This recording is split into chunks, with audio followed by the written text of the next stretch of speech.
Le Canada n'est pas entré dans la Seconde Guerre mondiale par réflexe. Il est entré pour prouver quelque chose. Quand la Grande-Bretagne déclare la guerre à l'Allemagne en septembre 1939, le monde s'attend à ce que le Canada suive immédiatement. Après tout, le pays reste un dominion de l'Empire britannique. Londres combat, Ottawa obéit. C'est ce que tout le monde croit. Mais le Canada attend. Une semaine entière. 7 jours de silence qui ne sont ni de l'hésitation ni de la peur. C'est un calcul. À Ottawa, les débats sont tendus. Les journaux s'interrogent. Les diplomates étrangers observent. Cette pause est volontaire. Le gouvernement canadien veut que l'entrée en guerre soit une décision souveraine, votée, assumée, irréversible. Pas une extension automatique de la politique britannique. Quand la déclaration arrive enfin, elle n'est pas un écho. C'est une affirmation. Le Canada ne combat pas pour l'Empire. Il combat en tant que nation. À ce moment-là, personne n'imagine ce que cela va signifier. En 1939, le Canada est un pays discret, presque effacé sur la scène mondiale. 11 millions d'habitants, une armée modeste, une marine minuscule, une aviation embryonnaire, un territoire immense mais perçu comme périphérique, peu de gens, même parmi ses alliés, le considèrent dit comme un acteur majeur du conflit à venir. Et pourtant, en 6 ans, ce pays va devenir quelque chose de totalement inattendu. Sans fanfare, sans propagande agressive, sans grands discours flamboyants, simplement en travaillant. Des milliers de jeunes hommes quittent des fermes, des mines, des villages isolés sans avoir jamais vu l'océan ou un avion de près. Des villes entières se transforment, des prairies deviennent des pistes d'atterrissage, des chantiers navals surgissent sur des côtes jusque-là calmes. Le pays change de rythme. Le silence canadien se remplit de moteurs, de marteaux, de bottes. Mais cette transformation se fait dans l'ombre. Alors que les regards du monde sont fixés sur Londres bombardée, sur Paris occupé, sur Berlin en armes, le Canada construit, entraîne, teste, expérimente. Il devient un laboratoire de guerre, un terrain d'apprentissage à l'échelle continentale. C'est dans ce décalage que naissent les histoires les plus étranges. Une école d'espionnage si secrète que même le Premier ministre ignore son existence au moment de sa création. Des soldats officiellement enrôlés, mais interdits de combattre, surnommés avec mépris les zombies. Des commandos fantômes dont les ennemis jurent qu'ils apparaissent la nuit sans bruit, puis disparaissent en laissant des cadavres derrière eux. Des pilotes qui s'entraînent de manière obsessionnelle, presque maladive, pour gagner quelques millisecondes d'avance sur la mort. Des camps de prisonniers allemands où l'on joue au hockey, montent des pièces de théâtre et mangent parfois mieux que les civils canadiens rationnés. Et aussi des erreurs catastrophiques, des décisions mal préparées, des débarquements transformés en massacres dont les leçons coûteront des milliers de vies, mais en sauveront encore plus tard. Ce sont ces contradictions qui définissent le Canada pendant la guerre, un pays capable de discipline extrême et d'improvisation totale, un pays qui respecte les règles, puis les brise quand elles n'ont plus de sens, un pays qui refuse de se vanter, même quand ses accomplissements dépassent ceux de nations beaucoup plus puissantes. À la fin du conflit, le Canada aura entraîné près de la moitié des pilotes alliés. Il possédera la 3e plus grande marine du monde. Il aura commandé un théâtre naval entier, une responsabilité accordée à presque personne d'autre. Il aura perdu plus de 45 000 de ses fils et de ses filles. Et pourtant, dans la mémoire collective mondiale, il restera souvent une note de bas de page. Cette histoire n'est pas celle d'un géant qui voulait dominer, c'est celle d'un pays qui n'avait pas le choix. Et tout commence ici, avec une semaine de silence, et une décision prise non par loyauté aveugle mais par volonté d'exister.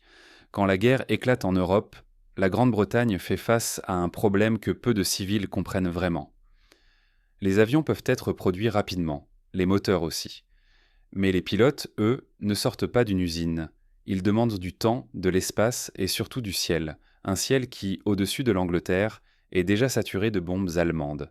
Chaque nuit, les sirènes hurlent, les aérodromes britanniques sont ciblés. Former de nouveaux pilotes sous les raids devient presque impossible. Alors Londres cherche ailleurs. Et en regardant une carte, une évidence s'impose. De l'autre côté de l'Atlantique, il y a un pays immense. Des prairies sans fin, des ciels ouverts, clairs, presque vides, aucune base de la Luftwaffe à des milliers de kilomètres à la ronde. Le Canada. L'idée est simple mais colossale. Déplacer le cœur de la formation aérienne alliée hors d'Europe. transformer un pays entier en école de pilotage. Ainsi naît le British Commonwealth Air Training Plan. Sur le papier, c'est un programme. Dans la réalité, c'est une métamorphose nationale. Des villes moyennes deviennent des bases aériennes. Des champs sont rasés pour laisser place à des pistes. Des hangars poussent comme des champignons. Des dortoirs, des tours de contrôle, des ateliers mécaniques surgissent dans des endroits où, quelques mois plus tôt, il n'y avait que du blé et du silence. Des jeunes hommes arrivent par trains entiers. Canadiens, Britanniques, Australiens, Néo-Zélandais. Beaucoup n'ont jamais quitté leur région natale. Certains n'ont jamais vu un avion de près. Ils portent encore l'odeur de la ferme, du charbon, de la mer. En quelques semaines, ils doivent apprendre à voler, naviguer, tirer, communiquer, survivre. Le rythme est brutal. Réveil avant l'aube, thé brûlant avalé debout. Briefing sec, puis le ciel. Toujours le ciel. Des milliers d'heures de vol, dans le froid mordant de l'hiver canadien, dans le vent des prairies, dans la neige qui efface l'horizon. Les instructeurs n'ont pas le luxe de la douceur. Une erreur là-haut signifie la mort. Une erreur plus tard, au combat, signifie la mort de dizaines d'autres. Les accidents sont fréquents. Les avions s'écrasent. Des noms sont rayés des listes. On enterre des garçons de 20 ans loin de chez eux. Et le lendemain, on recommence. Entre 1939 et 1945, plus de 130 et 1000 membres d'équipage aérien sortiront de ces écoles. Pilotes, navigateurs, mitrailleurs, opérateurs radio, presque la moitié de tous les aviateurs alliés passeront par le Canada. Aucun autre pays ne formera autant de personnel aérien pendant la guerre. Les habitants voient dans le changement au quotidien. Les cafés se remplissent d'accents en d'accents étrangers. Les rues s'illuminent la nuit. Le ciel, autrefois vide, est estrié de silhouettes d'avions du matin au soir. Pour certains Canadiens, la guerre devient visible pour la première fois, en levant les yeux. Même à Washington, on remarque le phénomène. Le président Roosevelt est impressionné. Dans une lettre officielle, il qualifie le Canada de l'aérodrome de la démocratie, une phrase appelée à entrer dans l'histoire. Ce que peu de gens savent, c'est que ces mots n'ont pas été écrits par Roosevelt lui-même. Ils ont été suggérés discrètement par un Canadien, Lester Pearson, un diplomate calme, méthodique, qui deviendra plus tard Premier ministre. Le président signera la lettre. Le Canada, fidèle à sa nature, laissera quelqu'un d'autre prononcer la phrase. Mais derrière les compliments, il y a une réalité plus sombre. Chaque pilote formé ici est destiné à retourner au-dessus de l'Europe. Beaucoup ne reviendront jamais. Les Canadiens le savent, les familles le savent, les instructeurs le savent. Pourtant, personne ne ralentit. Car pendant que ces avions s'entraînent dans le ciel canadien, des villes brûlent ailleurs. Et ce n'est que le début. Pendant que le Canada forme les hommes qui combattront dans les airs, il prépare aussi quelque chose de beaucoup moins visible, mais tout aussi décisif. La guerre sur mer. Si la guerre dans les airs attire l'attention, celle qui se joue sur l'océan reste longtemps invisible. Pourtant, c'est là que le Canada va vivre l'une de ses transformations les plus radicales et les plus dangereuses. En 1939, la marine canadienne est presque symbolique, 13 navires, quelques milliers d'hommes, une force côtière, pas une flotte de guerre. Personne n'imagine qu'elle puisse jouer un rôle décisif dans un conflit mondial. Mais la géographie ne laisse pas le choix. Entre l'Amérique du Nord et l'Europe, il y a l'Atlantique. Et dans cet océan, une bataille silencieuse commence. Les convois alliés sont la ligne de vie de la Grande-Bretagne. Nourriture, carburant, armes, sans eux, l'île s'effondre. Et très vite, les sous-marins allemands transforment l'Atlantique Nord en cimetière flottant. Les cargos disparaissent la nuit, les équipages meurent dans l'eau glacée, les torpilles frappent sans avertissement. Le Canada comprend alors une chose essentielle. S'il ne protège pas cette route maritime, tout le reste devient inutile. Les avions formés dans les prairies, les soldats entraînés sur la terre ferme, rien n'atteindra jamais le front. La réponse est massive. Des chantiers navals tournent jour et nuit. Des ports jusque-là tranquilles deviennent des centres militaires. Halifax, Saint John, Vancouver changent de visage. On construit des destroyers, des corvettes, des frégates à une vitesse stupéfiante. Des marins inexpérimentés sont formés à la hâte. Beaucoup n'ont jamais vu l'océan avant leur première mission. En 6 ans, la marine canadienne passe de 13 navires à plus de 430 bâtiments. 434. 95 000 marins. À la fin de la guerre, Seules la marine américaine et la marine britannique seront plus grandes. Mais les chiffres ne racontent pas la peur. L'Atlantique Nord est impitoyable, le froid est constant. Les vagues frappent comme des murs. Le brouillard avale les navires, les marins vivant dans une tension permanente, guettant la moindre trace d'un périscope. Les sous-marins allemands, les U-boots, sont patients. Ils observent, ils attendent, puis ils frappent. Des navires explosent à quelques centaines de mètres. Des hommes sont projetés à la mer, souvent sans espoir de survie. L'eau est trop froide. Les secours trop lents. Beaucoup meurent sans un cri, aspirés par l'océan. Et pourtant, les convois continuent. Ce qui surprend le plus les Alliés, c'est la confiance qu'on accorde au Canada. À un moment clé de la guerre, Ottawa se voit confier quelque chose d'unique. Le commandement complet du théâtre du nord-ouest de l'Atlantique. Cela signifie que le Canada dirige toutes les opérations de convoi dans l'une des zones les plus mortelles du conflit. Aucun autre pays, en dehors des grandes puissances traditionnelles, ne reçoit une responsabilité comparable. À la tête de cette zone se trouve le contre-amiral Leonard Murray. Un homme discret, méthodique, écrasé par le poids de chaque décision. Chaque erreur coûte des vies, chaque retard aussi. Il sait que les marins sous son commandement ne feront jamais la une des journaux. Leur victoire est silencieuse, un navire qui arrive à destination. Mais même ce succès a un prix psychologique énorme. Les équipages vivent des mois entiers en mer. Les attaques nocturnes deviennent obsessionnelles. Certains marins commencent à entendre des explosions qui n'existent pas.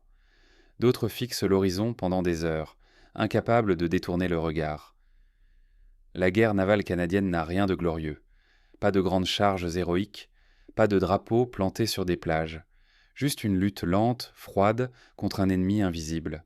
Et pendant que le Canada apprend à dominer l'océan, il prépare en secret une autre arme. Une arme qui ne navigue pas, qui ne vole pas, mais qui tue dans l'ombre. Une école que presque personne ne connaît. À première vue, il n'y avait rien. Une ferme isolée à l'est de Toronto. Des champs, quelques bâtiments bas, une route secondaire longeant le lac Ontario. Les habitants du coin la regardèrent à peine. Elle n'apparaissait sur aucune carte militaire importante. Aucun panneau, aucun drapeau, aucun mouvement visible de troupes. Et pourtant, derrière ces murs ordinaires, se préparait une guerre que personne ne voyait. Quand les combats commencent à s'intensifier en Europe, les Alliés comprennent vite une chose. Les batailles ne se gagnent pas seulement avec des avions et des navires. Elles se gagnent avec des informations.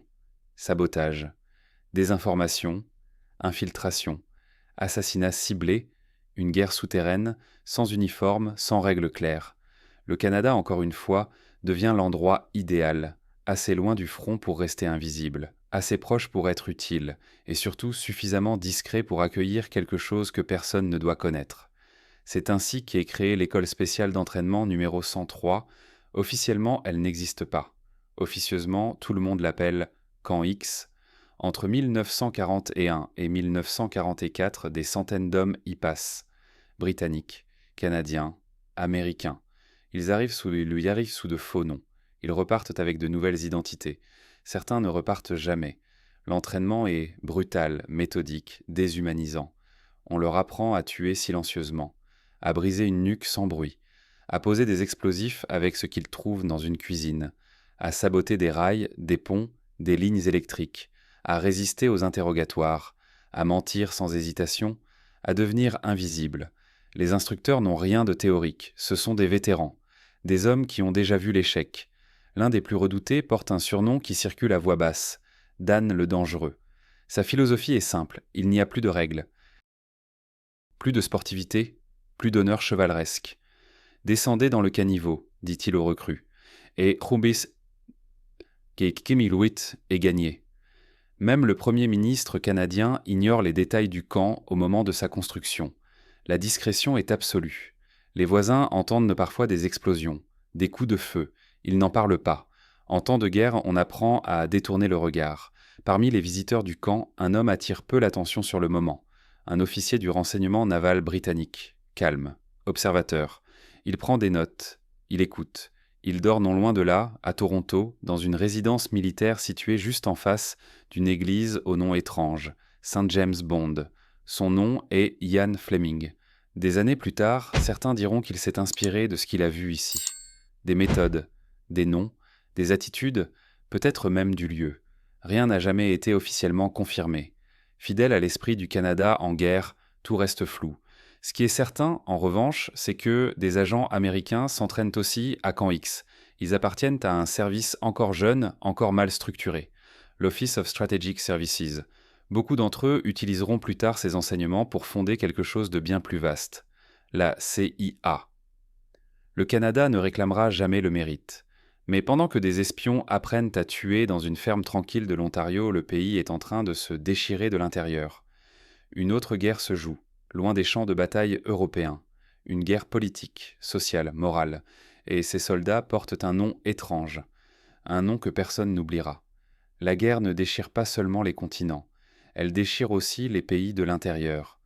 Au Canada, cette fracture porte un nom officiel, presque bureaucratique, la conscription. Mais dans les rues, dans les casernes et dans les familles, elle devient quelque chose de beaucoup plus violent. Lorsque la guerre commence, le Premier ministre Mackenzie King fait une promesse claire à la population. Aucun Canadien ne sera forcé de combattre outre-mer. Le souvenir de la Première Guerre mondiale est encore brûlant. Les pertes ont été immenses. Les tensions entre Canadiens anglophones et francophones profondes. Cette fois, le gouvernement jure qu'il n'y aura pas de répétition. Mais la guerre n'écoute pas les promesses. À mesure que les combats s'intensifient en Europe, les pertes augmentent. Les rapports y arrivent du front. Des régiments entiers sont décimés. Les commandants réclament des renforts. Les volontaires ne suffisent plus. La pression monte. En 1942, le gouvernement n'a plus le choix. Il organise un plébiscite national pour se libérer de sa promesse. Le pays vote. Et le résultat révèle une fracture brutale. Dans le Canada anglophone, près de 78% des électeurs votent pour la conscription.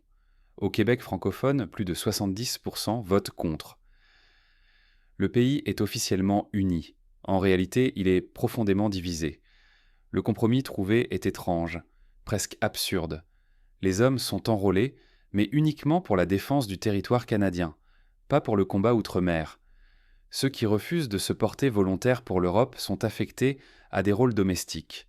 Garde, infrastructure, logistique. Ils portent l'uniforme, mais pas la guerre. Très vite, un surnom apparaît. Cruel, méprisant. On les appelle les zombies, des morts vivants, des hommes en uniforme qui servent sans combattre. Pour certains soldats du front, ils sont des lâches. Pour d'autres, des traîtres. Dans les cantines, dans les trains militaires, les insultes circulent. Les tensions explosent parfois en bagarre. Mais la réalité est au plus complexe. Beaucoup de ces hommes ne sont pas des pacifistes. Ils ne sont pas lâches. Ils sont coincés entre une promesse politique, une pression sociale et une guerre qui exige toujours plus. Certains ont des familles à charge. D'autres viennent de régions où la conscription est vécue comme une trahison culturelle. D'autres encore refusent simplement de mourir pour une guerre qu'ils ne comprennent pas. Le gouvernement tente de maintenir l'équilibre. Il parle d'unité nationale, de nécessité, de compromis. Mais sur le terrain, la colère couve. En 1944, la situation devient explosive. Les pertes en Europe sont trop lourdes. Le besoin en soldats est urgent. Ottawa finit par envoyer des conscrits outre-mer. Contre leur gré, des émeutes éclatent au Québec. Des soldats refusent d'embarquer. Des officiers hésitent à donner les ordres. La guerre est partout, même à la maison. Et pourtant, pendant que le pays se dispute sur qui doit combattre, une autre force canadienne se forme dans l'ombre. Une force qui ne débat pas, qui ne vote pas, qui ne promet rien. Des hommes entraînés pour une seule chose, tuer plus vite, plus discrètement, plus efficacement que quiconque. Ils n'auront pas de nom officiel, glorieux. Mais leurs ennemis leur en donneront un. Ils ne n'apportaient pas de nom grandiloquent. Pas de titres héroïques destinés aux journaux. Officiellement, ils n'étaient qu'une unité parmi d'autres. Mais très vite, ceux qui les affrontèrent leur donnèrent un autre nom. La First Special Service Force naît d'une idée presque irréaliste. Créer une unité capable d'opérer là où personne d'autre ne peut survivre. Montagne, neige, nuit, derrière les lignes ennemies. Le projet est conjoint canado-américain, mais son esprit est brutalement pragmatique. On ne cherche pas des soldats ordinaires. On cherche des hommes capables de devenir autre chose. L'entraînement a lieu dans des conditions extrêmes. Ski de combat, escalade, sabotage, combat au corps à corps, maniement d'explosifs, marche forcée jusqu'à l'effondrement. Ceux qui ne suivent pas disparaissent du programme sans explication. Il n'y a pas de place pour les doutes. On leur apprend à se déplacer sans bruit, à attaquer de nuit, à frapper puis se volatiliser. On leur apprend surtout une chose essentielle. La peur est une arme et ils doivent être ceux qui l'inspirent. Leur premier grand test a lieu en Italie. Face à eux, une position allemande réputée imprenable, une falaise abrupte, escarpée, que les Alliés ont déjà tenté de prendre sans succès. De jour, l'assaut serait suicidaire. De nuit, il est considéré comme impossible. Ils y vont quand même, dans le froid, dans l'obscurité, en silence. Les hommes grimpent pendant des heures, accrochés à la roche, chargés d'équipement. Pas un cri, pas une lumière. À l'aube, ils sont déjà là, au sommet, surgissant là où les Allemands ne les attendaient sans pas. La position tombe en 2 heures. À partir de ce moment, la réputation de l'unité se transforme en légende. Les soldats allemands commencent à parler d'eux avec une peur superstitieuse. Ils les appellent « Die Schwarzen Teufel », les diables noirs, à cause de la peinture noire qu'ils s'appliquent mort sur le visage lors des raids nocturnes, à cause aussi de ce qu'ils laissent derrière eux, parfois sur les corps ennemis, une carte, un symbole, un message simple, le pire reste à venir. À Anzio, ils tiennent la ligne pendant 99 jours sans relève, 99 jours de combats incessants. Pour chaque homme qu'ils perdent, ils infligent des pertes démesurées à l'ennemi. Les chiffres deviennent presque irréels. Les Allemands en arrivent à offrir des permissions spéciales à quiconque parviendra à capturer un seul de ces commandos. Parmi eux se trouve un homme qui incarne parfaitement l'esprit de l'unité. Tommy Prince, un soldat Ojibwé du Manitoba, silencieux, méthodique, d'une audace presque suicidaire. Lors d'une mission, une ligne de communication est coupée sous le feu ennemi. Sans elle, une offensive entière risque de s'effondrer. Prince rampe sur plus d'1 kilomètre en territoire ennemi, répare le câble. Puis, pour ne pas éveiller les soupçons, se redresse calmement et fait semblant de lasser ses chaussures pendant que des soldats allemands l'observent à distance. Ils ne tirent pas, ils ne comprennent pas, il repart sans être inquiété. Après la guerre, de nombreuses forces spéciales modernes retraceront leurs origines jusqu'à cette unité. Les Navy Seals, les forces spéciales canadiennes, toutes hériteront, d'une manière ou d'une autre, de ce modèle forgé dans le froid et la nuit. Mais pendant que ces hommes sèment la terreur derrière les lignes ennemies, une autre forme de guerre continue. Une guerre plus intime, plus solitaire. Dans le cockpit d'un chasseur, à des centaines de mètres au-dessus de la Méditerranée, un Canadien s'entraîne d'une manière que personne d'autre ne comprend. Et cette obsession va faire de lui l'un des pilotes les plus redoutables du conflit. Dans les airs, la guerre est rapide, brutale, sans pitié. Et pour survivre, certains pilotes développent des des méthodes qui frôlent l'obsession. George Burling est l'un d'eux. Petit, nerveux, difficile à supporter pour ses supérieurs, il ne correspond pas à l'image classique du héros. Il parle peu, il dort mal, il n'a qu'une idée en tête, tirer mieux que tous les autres, pas plus courageusement, pas plus honorablement, juste plus précisément. Ses camarades se détendent entre les missions. Ils fument, ils jouent aux cartes. Burling, lui, s'entraîne. Seul. Armé d'un pistolet, il reste immobile pendant des heures. Il attend que des lézards apparaissent sur les murs, sur les rochers chauffés par le soleil. Il les observe. Il calcule mentalement leur trajectoire. Puis il tire. Toujours une seule balle.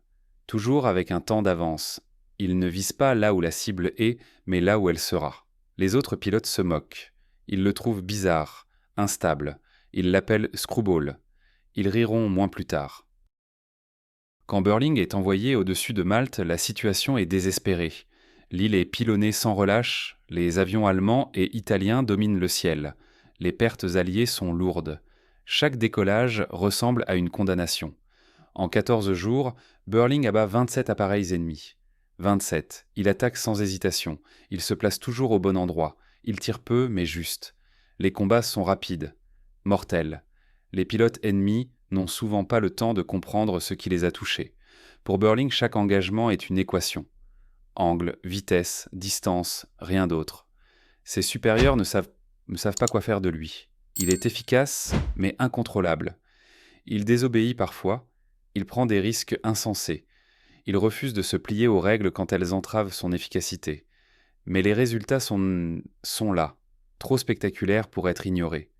Il deviendra l'as canadien le plus redoutable de la guerre. Et pourtant même lui n'échappe pas à l'épuisement. La pression, la fatigue, les camarades perdus. La guerre aérienne ne laisse aucun répit. Beaucoup de pilotes ne meurent pas au combat, mais s'effondrent intérieurement. Burling survivra à la guerre, mais jamais vraiment à ce qu'elle a fait de lui. Pendant ce temps, bien loin des cockpits et des combats, une autre réalité étrange se déroule sur le sol canadien. Une réalité presque absurde. Des milliers de soldats ennemis vivent derrière des barbelés et découvrent un pays qu'ils n'avaient jamais imaginé. Certains y mangent mieux que les hommes chargés de les garder. Et pour beaucoup, le Canada deviendra un souvenir paradoxalement paisible au cœur de la guerre. À des milliers de kilomètres du front, loin des bombardements et des tranchées, une autre facette étrange de la guerre prend forme sur le sol canadien. Elle ne fait pas la une des journaux, elle n'est pas racontée dans les discours officiels, et pourtant elle choque profondément ceux qui y sont confrontés. Le Canada devient l'un des principaux pays d'accueil de prisonniers de guerre allemands. Plus de 34 000 soldats capturés sont transférés outre-Atlantique. Ils traversent l'océan qu'ils ont tenté de transformer en piège mortel. Beaucoup s'attendent à l'hostilité, à la brutalité, à la vengeance. Ils arrivent dans un pays froid, immense et étonnamment calme. 27 camps sont construits à travers le pays. Les plus grands se trouvent à Lethbridge et Medicine Hat en Alberta. Chacun peut accueillir plus de 12 000 prisonniers, des barbelés, des miradors, des gardes armés. En apparence, rien d'inhabituel. Mais très vite, une rumeur circule. Les prisonniers mangent mieux que les Canadiens. Ce n'est pas une exagération. Sous les règles strictes de la Convention de Genève, les prisonniers doivent recevoir une alimentation adéquate. Et contrairement aux civils canadiens soumis au rationnement, les camps disposent de cuisines organisées, souvent dirigées par des cuisiniers allemands expérimentés. Les ingrédients sont simples mais suffisants. Les portions régulières, les repas chauds. À l'extérieur des barbelés, des familles canadiennes comptent leurs coupons de rationnement. À l'intérieur, les prisonniers préparent du pain frais, des soupes épaisses, parfois même des pâtisseries improvisées. La colère monte. Les journaux locaux reçoivent des lettres indignées. Pourquoi nourrir l'ennemi pendant que nos propres enfants se privent? Le gouvernement ne cède pas. Il applique la loi internationale à la lettre. Pour certains, c'est une question d'honneur. Pour d'autres, une naïveté dangereuse. La vie dans les camps prend une tournure presque irréelle. Des orchestres se forment, des pièces de théâtre sont montées, parfois même du Shakespeare, joué en allemand. Des tournois sportifs sont organisés. Hockey bien sûr, mais aussi football, athlétisme. Certains camps possèdent des bibliothèques. Des journaux internes circulent. Les gardes canadiens observent tout cela avec un mélange de méfiance et de curiosité. Beaucoup de prisonniers ne ressemblent pas aux monstres décrits par la propagande. Ils parlent de leur famille, de leur ville détruite, de leur peur du front. Certains nouent des relations presque cordiales avec leurs gardiens. Mais il ne faut pas se tromper. Ces hommes restent des soldats ennemis. Et certains n'ont qu'une idée en tête: s'échapper. Le Canada est vaste, sauvage, glacial. Pour un Européen, c'est un monde inconnu. Les forêts semblent infinies, les montagnes infranchissables, les distances trompeuses. Pourtant, malgré ces obstacles, les tentatives d'évasion se multiplient. Certaines sont presque comiques, d'autres incroyablement audacieuses. Un prisonnier tente de fuir à l'aide d'un ballon à air chaud fabriqué avec des matériaux du camp. Un autre participe à la construction d'un tunnel long de 45 mètres, équipé d'éclairage électrique clandestin et même d'un petit chariot pour évacuer la terre. Des mois de travail pour quelques heures de liberté. La plupart sont repris rapidement. Le froid, la faim, la méconnaissance du terrain. Le Canada ne pardonne pas l'improvisation. Mais une évasion, une seule, va entrer dans la légende. Et elle va embarrasser tout le monde. Son nom est Franz von Vera. Et il refuse d'accepter l'idée même de captivité. Pilote de la Luftwaffe, abattu pendant la bataille d'Angleterre, von Vera n'est pas un prisonnier ordinaire. Là où d'autres s'adaptent, attendent, survivent, lui n'a qu'une obsession: rentrer. Peu importe comment, peu importe le prix. Ses premières tentatives d'évasion en Grande-Bretagne échouent. À chaque fois, il est repris. À chaque fois, il recommence. Les autorités britanniques finissent par perdre patience. Pour éviter d'autres incidents, elles prennent une décision radicale, l'envoyer de l'autre côté de l'Atlantique, au Canada, un pays immense, froid, supposé être une prison naturelle à ciel ouvert. En janvier 1941, Von Wera arrive en Ontario. Pour beaucoup, cela aurait été la fin de l'histoire. Pour lui, c'est simplement un nouveau terrain de jeu. Lors d'un transfert en train près de Smiths Falls, il passe à l'action. Le convoi ralentit, la neige tombe, sans hésiter, il saute. Le train continue sa route. Derrière lui, le Canada s'étend à perte de vue. Commence alors une fuite improbable. Von Wera marche pendant des heures dans le froid. Il vole un petit bateau, traverse le fleuve Saint-Laurent gelé par endroits. Chaque pas peut être le dernier. Il n'a pas de carte fiable, peu de nourriture. Mais il accroche qu'il a quelque chose d'essentiel, une idée claire de son objectif, les États-Unis. À ce moment-là, l'Amérique est encore neutre. S'il atteint le territoire américain, il ne sera pas considéré comme prisonnier de guerre. Et c'est exactement ce qui se produit. Épuisé, gelé, mais libre, il se livre aux autorités américaines. Non pas comme captif, mais comme officier allemand sur sol neutre. L'affaire devient diplomatique. Le consulat allemand paie sa caution. Von Wera se retrouve libre à New York. Il fréquente des bars. Il fait la fête. Il donne des interviews. Le contraste est absurde. Pendant que des hommes meurent sur le front, un pilote allemand célèbre sa liberté dans une ville américaine illuminée. Quelques mois plus tard, il disparaît. Direction le Mexique. Puis l'Amérique du Sud, enfin l'Allemagne. Hitler lui-même lui remet la croix de chevalier. Il devient un symbole de propagande, le pilote qui s'est évadé de l'Empire britannique et du Canada pour rentrer chez lui.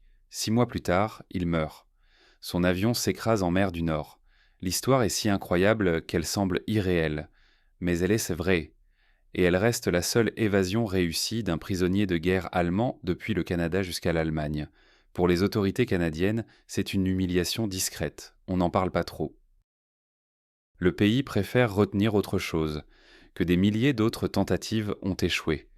Certaines d'ailleurs tournent au ridicule. Dans l'Ouest canadien, des prisonniers s'évadent et s'enfoncent dans la nature, convaincus qu'ils pourront survivre. Quelques jours plus tard, ils reviennent d'eux-mêmes, hagards, terrorisés. Certains racontent avoir croisé des ours. D'autres réalisent simplement que la nature canadienne est plus dangereuse que n'importe quel camp. Le commandant d'un camp, en recevant des évadés ramenés sans violence, les salue presque avec respect. « En tant que sportif, je vous salue », dit-il. Mais pendant que ces histoires insolites se déroulent loin du front, le Canada va connaître l'un de ses moments les plus sombres, une opération mal préparée, une plage étrangère, et des milliers de jeunes hommes envoyés droit dans la mort. Le nom de cette plage restera gravé à jamais. Dieppe. Dieppe n'était pas censé être une tragédie. Sur le papier, l'opération devait être une répétition générale. Un test, un coup de sonde rapide sur la côte française occupée. Les planificateurs alliés voulaient apprendre. Ils allaient surtout échouer. Le 19 août 1942, avant l'aube, près de 5000 soldats canadiens embarquent à bord de péniches de débarquement. Beaucoup n'ont jamais vu le combat. Certains n'ont jamais quitté le Canada. On leur a dit que l'opération serait rapide. Violente peut-être, mais brève. Ils reviendraient en Angleterre le jour même. À l'horizon, les falaises de Dieppe émergent lentement de l'obscurité. Quelque chose a déjà mal tourné. Les péniches arrivent en retard. Le ciel commence à s'éclaircir. L'effet de surprise est perdu. Sur les hauteurs, les positions allemandes sont prêtes. Mitrailleuses, canons, champs de mines. Les défenseurs voient les Seonaner, les silhouettes noires approcher sur une mer plate comme un miroir. Quand les rampes s'abaissent, l'enfer commence. Les Canadiens débarquent sur une plage de galets. Pas de sable fin, pas de couverture. Chaque pas est un effort. Les balles frappent l'eau, les corps, les péniches. Des hommes tombent avant même d'avoir touché le sol. D'autres avancent, trébuchent, se relèvent, puis s'écroulent de nouveau. Les chars censés soutenir l'infanterie s'enlisent presque immédiatement. Les galets bloquant les chenilles, certains n'atteignent même pas la ville. Les tirs navals prévus sont annulés au dernier moment, par peur de toucher des civils. Les soldats se retrouvent seuls, cloués sur une plage sans protection. Les communications s'effondrent. Les ordres n'arrivent plus. Des officiers tentent d'organiser des replis impossibles sous le feu constant. Des groupes entiers sont encerclés. D'autres continuent d'avancer, convaincus que la percée est encore possible. Elle ne l'est pas. En quelques heures, l'opération est un désastre total. 916 Canadiens sont morts. Près de 2000 sont faits prisonniers. Sur les 5000 engagés, seuls un peu plus de 2000 parviennent à rembarquer. Le taux de perte atteint 68%. Sur la plage, certains gestes restent gravés dans la mémoire collective. Le lieutenant-colonel Cécile Mérite traverse un pont balayé par les balles encore et encore, encourageant ses hommes sous le feu. Le père John Foote, aumônier militaire, passe 8 heures à tirer des blessés hors de l'eau, refusant d'embarquer quand l'ordre de retraite est donné. Tous deux seront capturés, tous deux recevront la croix de Victoria. Mais ces décorations n'effacent rien. Au Canada, la nouvelle frappe comme un coup de massue. Les familles attendent des lettres qui n'arrivent jamais. Les journaux publient des listes interminables de morts et de disparus. Le pays comprend soudain que la guerre n'est plus abstraite. Elle a un visage, des noms, des tombes. Et pourtant, Dieppe n'est pas inutile. Les planificateurs alliés analysent chaque erreur, chaque détail. Ils comprennent que les débarquements exigent des blindés spécialisés. Un soutien naval massif, une préparation écrasante. Ces leçons, apprises dans le sang canadien, sauveront des milliers de vies 2 ans plus tard en Normandie. Pour les soldats qui ont survécu, Dieppe reste une blessure ouverte. Mais la guerre continue. Et le Canada, malgré ce traumatisme, ne se replie pas. Il apprend, il s'adapte, il évolue. Dans les ruines d'une ville italienne, à Noël, il va même inventer une nouvelle manière de combattre. À Noël 1943, la guerre a déjà tout englouti. Les illusions, les promesses, la notion même de front clair. Dans la petite ville italienne d'Ortona, les Canadiens affrontent l'un des ennemis les plus redoutés du conflit, les parachutistes allemands. Des soldats d'élite, expérimentés, froids, déterminés à transformer chaque rue, chaque maison, chaque pièce en piège mortel. Ortona n'est pas une bataille classique, c'est une lente descente dans l'enfer urbain. Les rues sont étroites. Les bâtiments en pierre absorbent les explosions. Les snipers se cachent aux étages. Les mines attendent derrière les portes. Avancer d'1 mètre peut coûter une vie, reculer aussi. Très vite, les Canadiens comprennent que les règles habituelles ne fonctionnent plus. Les assauts frontaux sont suicidaires. Les rues sont des couloirs de mort. Alors ils improvisent. Ils percent les murs. Au lieu d'avancer par l'extérieur, ils progressent de maison en maison, de pièce en pièce, en utilisant des explosifs pour ouvrir des passages intérieurs. Les Allemands appelleront cette méthode Radenkrieg, la guerre des rats. Les Canadiens, eux, parlent de Mouse-Hauling. C'est une guerre claustrophobe. Les combats se déroulent à quelques mètres, à la baïonnette, à la grenade, dans l'obscurité. Les soldats ne voient parfois même pas l'ennemi avant de le tuer. Pendant 8 jours, Ortona est disputée mètre par mètre. Les pertes sont lourdes, mais la ville tombe, et avec elle naît une nouvelle doctrine de combat urbain. Une doctrine encore enseignée aujourd'hui dans les académies militaires du monde entier. Mais la guerre n'offre aucun répit. Quelques mois plus tard, en août 1943, des dizaines de milliers de soldats alliés, dont de nombreux Canadiens, se préparent à une nouvelle invasion. Direction: l'île de Kiska, dans les Aléoutiennes. Une position japonaise supposée fortement défendue. La météo est épouvantable. Le brouillard est permanent. La visibilité quasi nulle. Les troupes débarquent prudemment. Chaque pas est tendu. Les armes sont prêtes. Les nerfs à vif. Il n'y a personne. Les Japonais ont évacué l'île 2 semaines plus tôt. Personne n'a prévenu la force d'invasion. Dans la confusion, les soldats se tirent dessus. Des mines abandonnées explosent. 21 hommes meurent. Aucun ennemi n'est présent. Même quand il n'y a pas d'adversaire, la guerre tue. Pourtant, malgré les erreurs, malgré les pertes absurdes, le Canada continue d'avancer.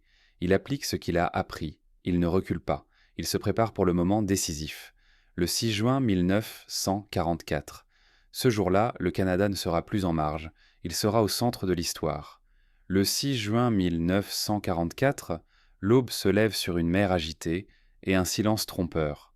Pour le Canada, ce n'est pas un symbole, c'est un test final. Sur la côte normande, un secteur porte un nom simple, Juno Beach. Derrière ce nom, il y a des falaises, des bunkers, des champs de mines et des mitrailleuses allemandes parfaitement positionnées. Les Canadiens le savent. Ils ont déjà payé le prix de l'improvisation à Dieppe. Cette fois, rien n'est laissé au hasard. Quand les péniches s'ouvrent, les pertes sont immédiates. Certaines compagnies perdent la moitié de leurs hommes en quelques minutes. Les vagues sont rouges, le sable est criblé d'explosions, les cris se mélangent aux ordres hurlés dans le vent. Mais contrairement à Dieppe, cette fois, l'élan ne s'arrête pas. Les Canadiens avancent, lentement, méthodiquement, derrière les chars spécialisés. Avec l'appui naval massif que l'on n'avait pas osé utiliser 2 ans plus tôt, les positions allemandes tombent les unes après les autres. À la fin de la journée, une réalité s'impose, presque irréelle. Les troupes canadiennes ont progressé plus loin à l'intérieur des terres que toutes les autres forces alliées, plus loin que les Britanniques, plus loin que les Américains, sans discours, sans drapeau planté pour les caméras, juste en avançant. La guerre ne s'arrête pas là. Dans ces derniers mois, le Canada participe à une course silencieuse contre un autre allié, l'Union soviétique. Des parachutistes canadiens sont envoyés pour sécuriser des villes allemandes avant l'arrivée de l'armée rouge. Là où ils s'arrêtent, la ligne de partage de l'Europe se fige. L'endroit où Canadiens et Soviétiques se rencontrent deviendra plus tard une partie de ce que l'on appellera le rideau de fer. Même le sol canadien n'est pas totalement épargné. En 1942, un sous-marin japonais bombarde un phare sur la côte de la Colombie-Britannique. Peu de dégâts. Aucun mort. L'événement est étouffé pour éviter la panique. Pendant des années, la plupart des Canadiens n'en sauront rien. Et puis, soudainement, tout s'arrête. La guerre est finie. Le Canada sort du conflit transformé. Ce n'est plus un dominion discret. C'est un pays qui a entraîné près de la moitié des pilotes alliés, bâti la 3e plus grande marine du monde, inventé des tactiques encore utilisées aujourd'hui, mené des opérations spéciales parmi les plus audacieuses du conflit. 45 000 Canadiens sont morts. Des milliers d'autres reviendront brisés, physiquement ou intérieurement. Et pourtant, le pays ne célèbre pas bruyamment. Il démobilise, il range les uniformes. Les usines retournent à la paix, les soldats rentrent chez eux. Certains prisonniers allemands, paradoxalement marqués par le traitement reçu derrière les barbelés, reviendront même s'installer au Canada après la guerre comme immigrants. Le monde retiendra surtout les grandes puissances, les grandes batailles, les grands noms. Le Canada, fidèle à lui-même, ne réclamera pas la lumière. Il aura simplement fait ce qu'il fallait faire. Puis il sera rentré chez lui.